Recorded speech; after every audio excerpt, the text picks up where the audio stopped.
बात उस समय की है जब गौतम बुद्ध काफ़ी प्रसिद्ध हो चुके थे। वे रोज़ प्रवचन देते, जिन्हें सुनने के लिए काफ़ी लोग पहुंचते थे। प्रवचन सुनने एक लड़का रोज़ आता था। वह गौतम बुद्ध की सारी बातें बहुत ध्यान से सुनता था।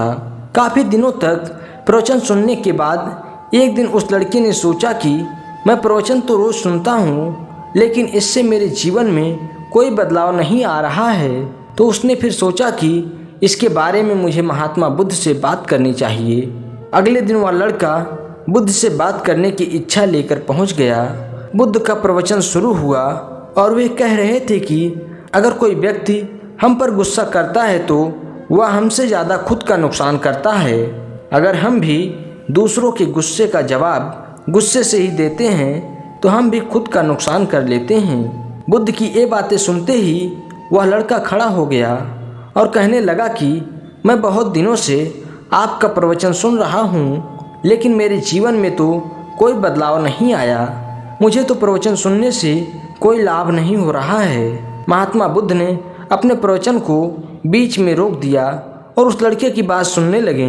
जब वह लड़का चुप हो गया तो बुद्ध ने उससे पूछा कि तुम्हें अपने घर से यहाँ तक आने में कितना समय लगता है? तो वह लड़का बोलता है लगभग 2 से 3 घंटे। जिसके बाद महात्मा बुद्ध ने उस लड़के से पूछा कि तुम यहाँ पर कैसे आते हो?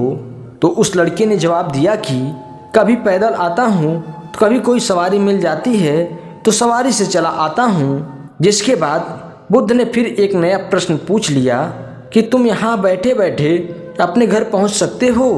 यह प्रश्न सुनकर वह लड़का और वहाँ बैठे सभी लोग हैरान हो गए। लड़के ने कहा कि ये कैसे संभव है? मैं बैठे बैठे कहीं और नहीं पहुँच सकता, इसके लिए तो मुझे चल कर जाना होगा।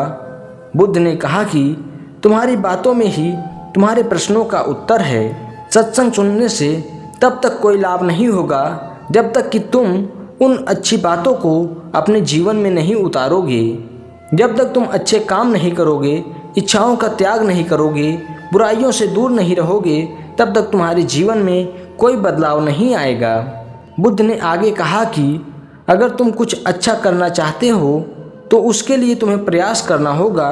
विचार करने से काम नहीं होगा। सत्संग में तुम्हें सही और गलत बातों की जानकारी मिलती है, लेकिन उन्हें अपने जीवन में किस तरह उतारना है ये तो तुम्हें खुद तय करना होगा। तभी जीवन में सुख, शांति और सफलता आएगी। सत्संग करते रहने से हमारी बुद्धि पवित्र रहती है और हमारा मन गलत बातों से बचा रहता है।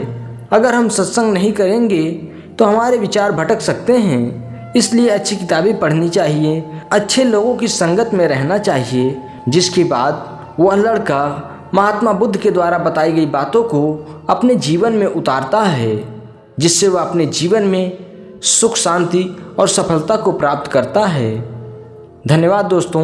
अगर वीडियो अच्छी लगी हो तो वीडियो को लाइक, शेयर और चैनल को सब्सक्राइब जरूर करें।